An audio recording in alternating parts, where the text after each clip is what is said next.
Greetings and greetings, my fellow nurse brothers and sisters. Welcome to the Nursing Affiliated channel. Today we're going to be talking about STEMI breakdown and what to look for when they actually come in with active chest pain. So number one, the very rapid primary assessment. What do we have to do? PVCs, of course, airway, breathing, and circulation. So we got to make sure the respirations are up to par, oxygenation check. Look at the circulation, perfusion. So you always have to look at the skin color, level of consciousness. Of course, those are very important. But the next step we also look for is the vital signs. Are they hemodynamically stable? Look at their blood pressure to avoid if it's hypotensive, you don't want to give nitro. Of course, if they're tachy or brady, look for their arrhythmias and the respirations. And don't forget their SpO₂. Very important, y'all.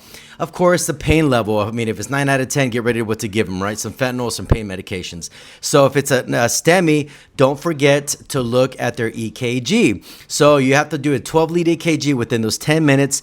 Look for any ST elevation and 2 continuous leads. Of course, we'll get into that a little further, but don't forget to identify reciprocal changes and identify any dysrhythmias such as PVCs, AFib, VTAC. Of course, in this whole situation, you want to look at the next step, which is the cardiac lab biomarkers, troponins, CKMB, which is the cardiac enzymes, and BMP, just in case if suspected, which is for people who have CHF.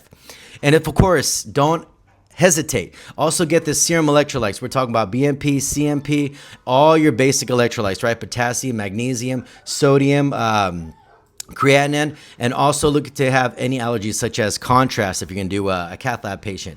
Look at their potassium and magnesium, which can cause also different dysrhythmias. And you also want to do a coagulation panel. We're talking about PTT, INR, and a PTT, which I already said, but PT, INR, and a PTT before starting heparin. So you have to get their height and weight, and pharmacology would definitely get you ready to get you the heparin dosage. And you got to get a chest x-ray just to rule out any dissection, pneumonia, or pulmonary edema, especially for patients who are possibly CHFers. And the next cardiac physical assessment we have to do, we cannot forget the heart sounds, S3, S4. Look at the heart murmurs, and you have to look at the pulses. If they're weak, thready, like I talked about the skin, you have to look if they're pale, diaphoretic, or if they're having any JVD, which is what? Jugular vein distension. Listen to the lung sounds as well if there's any crackles, because that could happen to CHFers. Also look at if there's severity, high risk of a shock, especially cardiogenic shock.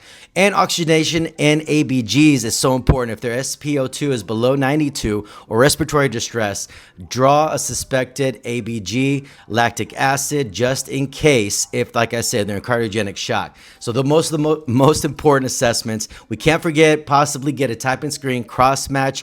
You never know. You may have to go ahead and give them, transfusion after PCI if needed for a necessary type of big surgery, open heart and so forth. But that all depends when they go to the cath lab, which they have a 90-minute window from their active ST elevation. So definitely the bonus, last one, get some large IVs, not a 14 or 16, but that'd be preferred. But get them at 18 just in case for heparin, nitro, maybe morphine, fluids, or emergency meds that need to be given. My fellow nurse brothers and sisters, please activate that cath lab, notify them. Like I said before, you only have 90 minutes to get them in from the door to the balloon goal. So that's very important, y'all. Don't forget to get the continuous monitoring, keep them on the EKG, vital signs, and also just keep doing that assessment, watching for any VTAC or VFib, reassess the chest pain frequently.